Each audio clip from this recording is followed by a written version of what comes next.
Hey everybody, welcome to the Augmented Reality Podcast. My name is Asheninity. I'm here as always with Subsidian. Hello, and good day. This is a presentation of the Triple S League. Check us out on YouTube for game guides, reviews, comedy, music videos, and tons more awesome gaming content. Something funny happened in PlayerUnknown's Battlegrounds this week. There was an incident with, and it's caught on video, where you know how all these players, you have like 100 players that get flown into this arena on a plane, and they all parachute down to this island, and they all run around and try to kill each other. Well, there was some issue with server lag that caused the plane to freeze in midair, and then it dumped all the players at once, all to the same area. And it just became the biggest fistfight brawl that the internet has ever seen, and you can find videos of that online. It's very entertaining. That would be a fun new game mode. 10-1, this is a new game mode for that game in like a month. Mm-hmm. And if you enjoy Super Mario Maker and you enjoy Mega Man, the two have become one in Mega Maker, a fan project that is just recently released. It is essentially Mario Maker for Mega Man. I've actually got it paused in the background right now. I'm trying to beat Cutman in some kind of a bounce room. Some very quality levels from some very talented level designers. But everyone's keeping a close eye on this one to see if and when Capcom is going to shut it down, because it is a fan-made project, not sanctioned in any way by Capcom. Now, they did announce the project a week or two before release, and it's been out now for about as of when this podcast airs, it'll be out for about a week. So hopefully it's still there. And you can check it out at mega-maker.com. And like I said, hopefully it's still there. Capcom hasn't made a move on it yet, and I guarantee you they will shut this game down as soon as they either A, hear about it, or B, it starts to make money. There's people having unsanctioned fun with our product. Must put a stop to it right now! That's always what happens with Capcom. And the fact that they... And you might think, oh, they had to have heard about it by now. I don't know if you're aware, but there's a lot of these game studios in Japan. Not all of them, just a fair number of the big ones. Their higher-ups are often in just massive bubbles. You know, the heads of the companies and stuff like this. And you look back, you see this as a glaring problem in Nintendo, in Sega, in Capcom, in all of these companies that would routinely, they get really, really big, and then basically they just live in a bubble, and they don't connect to the outside world more than like once a week. And then every time that time rolls around, there's like, this has happened, this has happened, this has happened, this has happened, and it's really bizarre, and I don't know why they do it. And it's not just Japanese developers. There's some English studios, American studios that have done exactly the same thing. There's a couple of times where, I mean, Ubisoft has done the same thing in Europe, and it's just like, guys, how, like, it's been a week and you're just now finding this out? This has been like top news for days and days and days. Why is this only happening now? Well, this is ridiculous. I find it hard to believe that Capcom hasn't heard about it at this point. It's been played by several popular streamers. One of my favorite Mario Maker streamers was playing it this past week, so I'd find it surprising if they hadn't heard about it, but I suppose it's possible. Honestly, when a company sees a fan project like this that becomes really popular, I wish they would take the approach that Microsoft took with Red vs. Blue, and that's basically to take ownership of it and license it. Or turn it into a licensed product that... or work with the creators. Basically, this could be the new Mega Man game, and the work is already done for them. Yeah, no, if they threw this thing up on an app store and like sold it at like $5 a pop, they would make tens of millions of dollars by tomorrow. But they never will, because they just don't think in those levels of, hey, this is something that's important to the community. A lot of these people who run these massive companies just do not think on those levels. They don't think on, like, outside the box thinking. And that's why progression in video games has been so crap lately. A new challenger appears. We have with us the streamer formerly known as Bad Option, but is now known as X to Continue. That's too long. I think I'm just going to call you XCon. Yeah. Yeah, this XCon, you can never trust this XCon. Not the SexCon. That would be wrong and bad. XCon. XCon. Like ex-convict. Quick editor's note here. X to Continue's audio quality is terrible for the first little bit. I apologize for that, but I wanted to include it anyway. Otherwise, the conversation doesn't really make sense. But it does get much better in about a minute. Oh, I get it. Yeah, people have been calling me on Twitch, they call me XTC, like the drug. That's awesome. I was like, yeah, I'm like your gaming drug. That's me. XTC. Oh, that's not going to end poorly. Not at all. No way.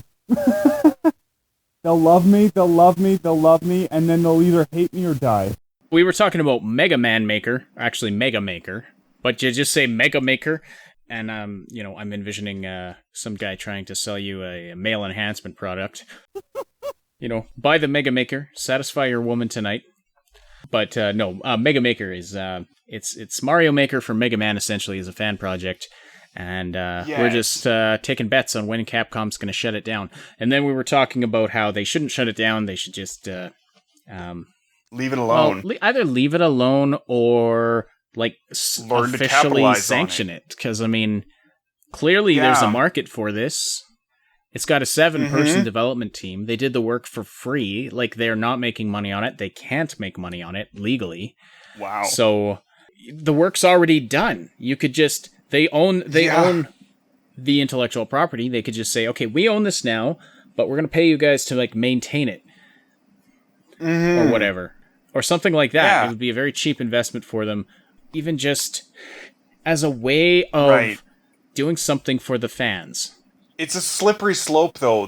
Because when you start messing with other people's intellectual properties and one gets sanctioned and then other people... While I'm not opposed to getting a whole bunch of new content from extremely talented people, it would be I'm just going to start staying on Capcom for no reason at all, but I'm going to make a Resident Evil game and hope that Capcom gets wind and starts paying me money for it or something like that. I don't know. I would love it, but at the same time, it would be kind of crazy. Yeah, I see what you're saying. I see why that could be problematic if they went down that, but then again, they have at their sole discretion, what they're going to allow and what they're not. And if it's a quality product, then I would think, why not? Whereas if it's crap or people are trying to illegally make money off it, well, sure, shut that down. But yeah, no, I do see what you mean with how that's kind of a sticky gray area. But we'll see. They haven't done anything yet, and that I find that curious because the news about it has been around for a couple of weeks at least now. So we'll see. Our sponsor for this episode is MMOGamerStore.com, your source for alpha and beta keys. Check them out, MMOGamerStore.com. You can get keys for early access, alpha, and beta games that are difficult to get anywhere else. It's a really good service, works for me, and gets me into where I need to be. Mm-hmm. Not like Sex Panther, which works 60% of the time every time. Not Sex Panther that ends up getting you thrown out of the building. I did find out that if you wear Sex Panther and you go to a bank when it's really busy and there's lots of people in line, and then you stand uncomfortably close to people, they will just leave. It's the most amazing thing ever. Yeah. Okay, I've never done that, but I've had that happen to me, and it's really creepy. You know this from experience, do you? Yeah. I was in a bank lineup, and this guy came up and stood so that the base of my foot was between two of his feet. That's how close he would stand, and I got so uncomfortable I just left, And then I realized after having watched and talked to somebody outside is that he did that to everybody in the lineup and proceeded to do that to everybody in the lineup until everybody left or just got out of line. And then he basically skipped the entire lineup by grossing everybody up because he also stunk to high heaven. What the hell? Yeah. Really, really. How did you know? Bizarre. Like, you talked to other people as they're leaving the bank about this guy? No, other people who had left the bank before me talked to me. Oh, I see. What's up with that guy? And I'm like, I don't know. And he's like, yeah, I just couldn't take the smell. I had to get out of there. Well, there's a life hack for you, folks. How to get to the front of the bank line. Works for waiting rooms at doctors' offices, too. You'll never, ever have a significant other, but you will never spend more than 10 minutes at the bank. That's right. Gotta look at the bright side. Alright, so in other news, Fortnite's out this week, and we are pretty stoked about this one. We had the opportunity to play in the alpha for it, and it was fantastic. Oh, we really love it. We were actually supposed to be playing it right now, but there's a little bit of a bug preventing some people from accessing the game. We were going to try and record the podcast while playing it live, but we haven't been able to do that, but oh well. Okay. At least we'll always have Dream Daddy. And Mega Maker, actually. Started playing it just before we started recording here, and I'm paused on the boss of a level. Nice. So, anyway, Fortnite is an online multiplayer survival game. It is a ton of fun. Recommend you check it out. It is going into early access as of right around the time this podcast airs. And yeah, we've been checking it out. We've really been enjoying it. We've got a bunch of videos up on our channel about it if anyone's interested in checking those out. Just some mission playthroughs, also a couple of guides. It's not the deepest gameplay. It is a zombie shooter. Mm-hmm. I like that it's not terribly deep. I like that it's very lighthearted and comedic and kind of cartoonish. And sometimes you need that. It's got a building mechanic that you use to build defenses before the waves of enemies start pouring at you. And okay. So a lot of the missions are based around defending a target, and so then you build defenses around it, and then you have waves of enemies coming at you, and like tons and tons of them. There's other types of missions as well, but the build mechanic is really neat, very intuitive, easy to use.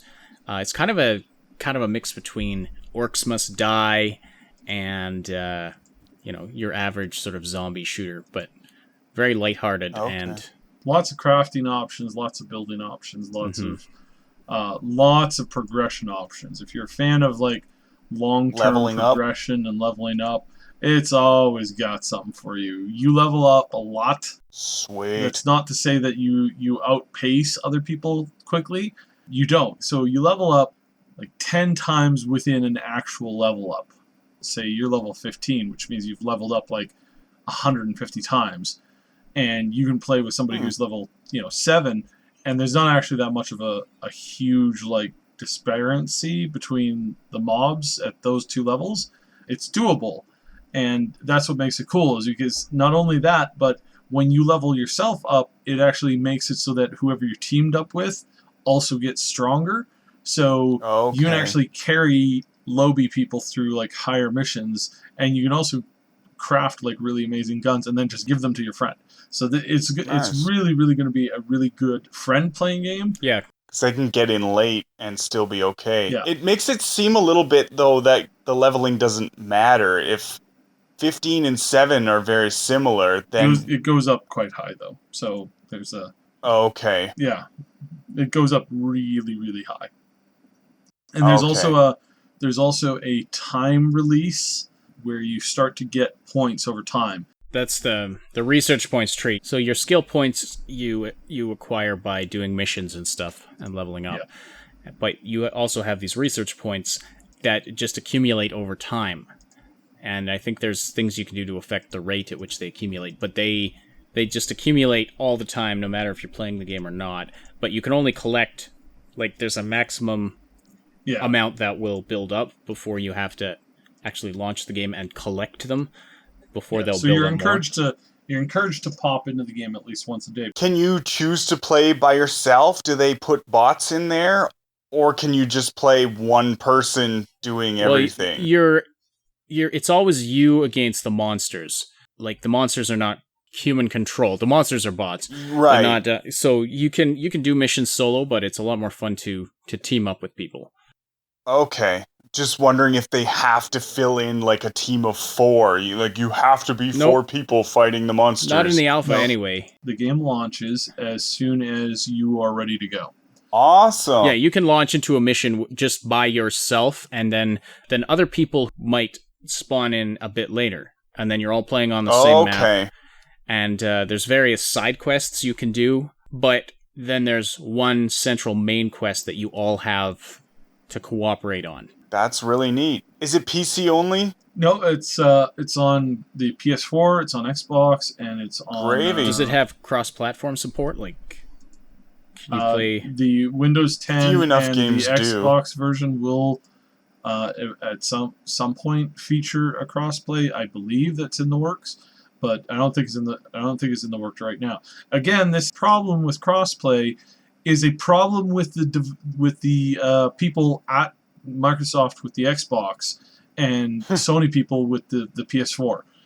It is not an issue on the game developers side. They want crossplay. Right. They want to be able to build like their communities across all the consoles and stuff, so that people can play games with their friends all the time. Like it's sad, and it's a little on the disgusting side that you've got friends and family who play a game, but there's 3 different tools in which you play the game on, and none of those close friends and or family members are able to play with each other. That's just dumb. Yeah. And it's been dumb for a really long time. That's my rant for today. That's the only one that made it onto the recording anyway. Yeah. We'll hold you to it. Yeah, I'm kind of like a non-multiplayer guy. I like my single-player stories, but this one, I don't know, sounds fun. It's nice because it's cooperative multiplayer. That's a bonus, yeah. You get, it's interesting because you'll get people, in the map who want to progress the main quest right now. And then there's people who are like, no, just, wait till we're all ready, dude, or, So you get a bit of that going on. Cool. Actually, there's kind of a funny story. I wonder if I think I do have it recorded, actually, where we had this one guy. It was this match Saib and I were playing where you had to launch this rocket, and these 2 other players joined us, and one of them was just like, who's got blue glow? Put the blue glow in there, because you have to put this stuff called blue glow in the rocket to launch it. Okay. That triggers the wave of enemies to start coming at you. And lovely.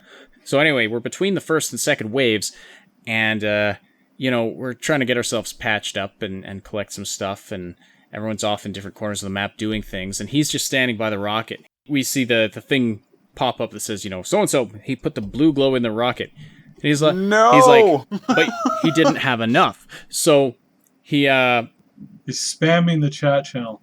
Get more blue glow. Yeah, he's like, put the blue glow in. Let's go. Get more blue glow. Put it. And we're like, put it now. We have no defenses. We have 0 defenses set up for this really, really, really tough mission. Yeah. That everybody was under-leveled for except for me. I'm standing on top of this tower, just kind of monitoring, where the enemies are going to be coming from, and I see some blue glow just across this chasm on this cliff way on the other side. All of a sudden, I see this guy just go. He's running. And I see him down on the ground, running across the edge of the chasm. And then he crosses, and I see him running along on the other side of the chasm along the cliff. And I'm like, he's going for the blue glow, bastard. So I'm like typing in chat, I'm like, get back to rocket. He's going for blue glow. I'm like, dudes, he's got blue glow, and there's no friendly fire in the game. Otherwise, it would have been it would have been so much fun to just pick him off because I had a sniper rifle aimed right at him. You don't know how to do friendly fire. I know how to do friendly fire. Yeah. But that's the only time in which I had it was annoying to play with somebody else. But even then, it was kind of funny. Like, it was kind of it was definitely entertaining. It was very entertaining. But we did fine on that mission anyway. It's not like we weren't able to win or anything. I don't even think the rocket took any damage. Wow. I remember they built this thing. They built this thing that it was like this skyscraper they built around this rocket with like a winding staircase all around the outside. Wow. And I was like, oh, that looks really nice. And I get up to the top and I'm like, this is absolutely impractical for sniping off of. Yeah. Because there's these like waist-high walls around everything that cuts off. Like, I could only snipe things that were like way, way off in the distance, not anything that was near the base of the tower. This is why you stand on the ledge with like a foot hanging over to, oblivion, and you snipe with a little bit of a kickback that, makes you unbalanced. That's why you do that there. And probably fall to your death. Yeah, that's why you don't do that. As a slight side That's effect. why you take your... as a slight side effect, you might die. But no, I opted for the strategy of pulling out my pickaxe and busting down all these walls they put up and putting flat platforms to snipe off of, so... Nice. It's a very unique game in that aspect, that there's this cooperative building aspect that... I like that. Everyone has different ideas about how things should be built. And hopefully they can stay civil in chat. There is a lot of different strategies that you can employ too. You also have your home base, and your home base retains everything that you build in it, so you can build whatever you want there. You get really, you build a giant castle, you can build a giant fortress with teleportation pads and jump pads everywhere, and moving you around the map. Ash saw me as I was playing a ninja, and I was in my base, and I just run around, jump on one platform that I'd set up. It would launch me halfway across the map to the other side of the map, and I had a floating high level transit platform set up on the top, so that you could run to any point on the map to when you were actually doing the defense rounds to Crazy. Do stuff. So there's tons and tons of customizable intricacies within the game, and I think that's really awesome. Mm-hmm. It is. Do the monsters ever come and destroy your home base, or is that? Well, each time you expand what's called your storm shield, which allows you to expand your base, each time you expand that, there's a period of vulnerability where you have to defend against a certain wave of enemies. Okay. But you can bring your friends in for that too. You don't get random people dropping in for those ones, but you can set up a team. And as a matter of fact, you should bring your friends in whenever you can for your Storm Shield missions, because stuff then they get annihilated. Well, there's that, but also they get some nice rewards for helping you with that. And then you can go help them with theirs, and you get some nice rewards, and everybody gets nice rewards. No. I get friends to help me move, and then I never talk to them again. That's how life works. You're talking to me now, though, so... You failed in that. Yeah, but not in person. Ugh. I love your sweet voice, but I can't stand your face.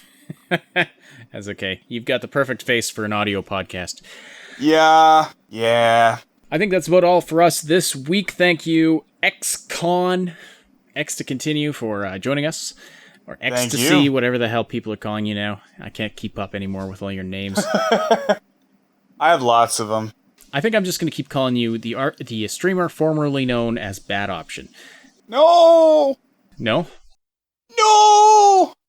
It has weird connotations. It's weird. I got rid of it for a reason.